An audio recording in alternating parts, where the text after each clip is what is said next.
This is December Poems, published by Writers Workshop, Kolkata, and the book came out in 2012. And this is my second book. The first one, Across the Divide, was published in 2006 and it was published by Yeti Books, Calicut. December Poems is actually a kind of a journey. It traverses the journey from youth to maturity, and it's my way of communicating, expressing the innermost feelings. December is the last month, and December is a kind of a new beginning for me.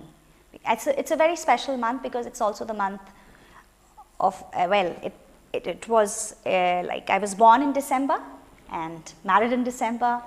Then it also signifies the end of the year. It has to do with the process of aging. It has to do with life.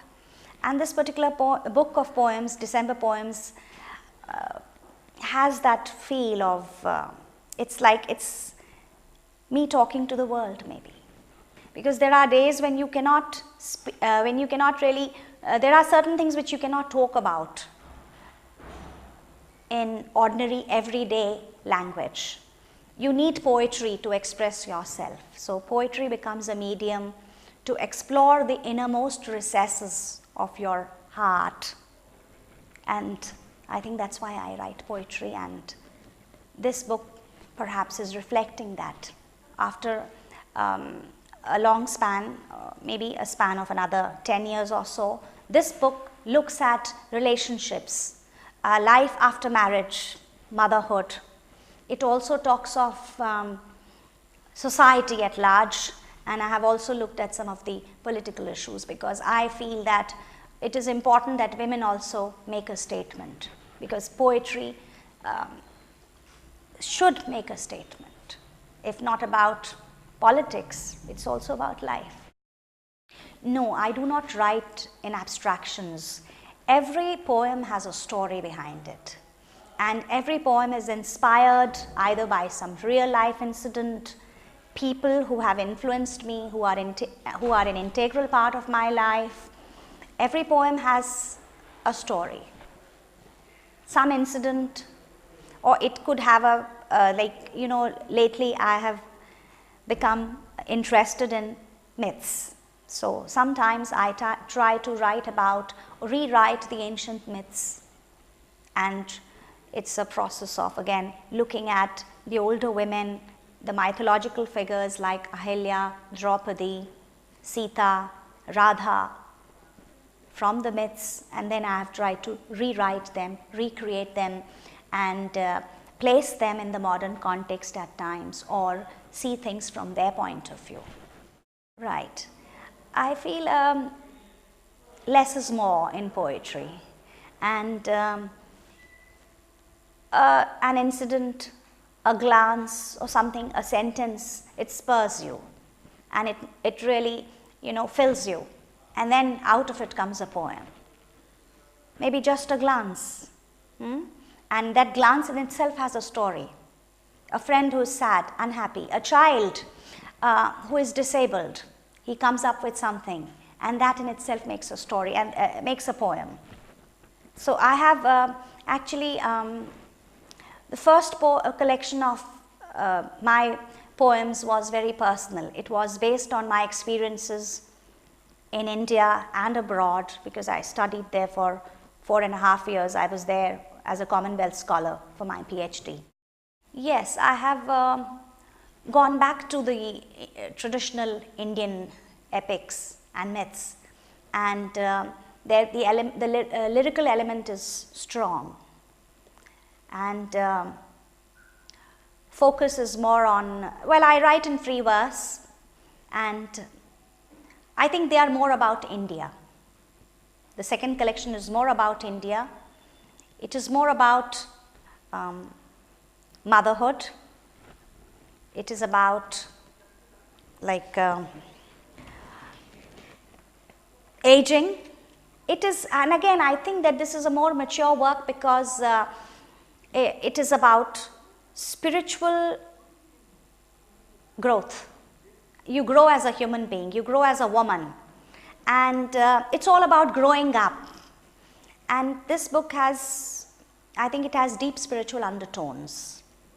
This is a poem which blends my experience in England with the experience in India. It is again about, the title of this poem is Winter Blues. Brightness falls, and the winter sun, trapped inside the leaves of a distant peepal tree, celebrating the innocence of a love clogged but could not be silenced. It stays on like a dead theme, a dialect of an adversary. At Thessaloniki, we never stop dancing. We dance and dance until the wee hours in the morning. Well, that is what December nights are for. I imagine how lonely you get and how cold it is on those December nights. You huddle close, each to each, Seema, Bindya, Jugnu and Kabutri, all in one kholi, minus lights and hot water, chanting Hanuman Chalisa, clapping non-stop to keep the mosquitoes at bay. Clap, clap, trap, trap, irrepressible fun. As the music fills the bent-backed earth and you two dance with the fireflies. Here at least, if not everywhere, I have seen them chase fanatic cold with whistling eyes.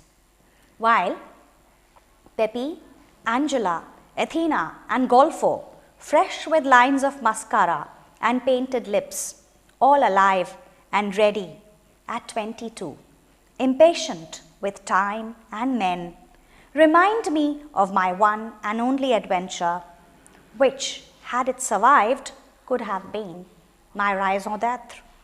But I did not go far. Lord, it was hard to be brave and fight. I let him be. A love that failed and a hurt that paralyzed my will. How difficult it was to be there and yet pretend as if it did not matter at all. Such a mysterious thing is love. December. And youth. Cold in the north, UP. Lucknow, -0, -3, -2. And cold in Hull, UK. There are two different experiences of life. There are those who have no house, no woolies to cover themselves with, and then they huddle close each to each. What do?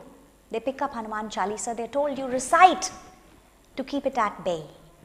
And then there are those, same age, they are ready for adventure. They are young, 21, 22. They want everything in life. They're ready to go out to a party, enjoy, meet a man, have the bliss of companionship, drink, celebrate, feel, and then get back to life.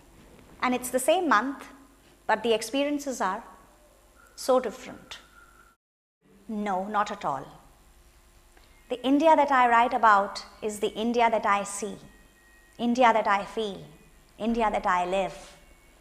I do not, when I talk about India, okay, even if I'm using mythological figures in my poetry, I try to see them within the contemporary context.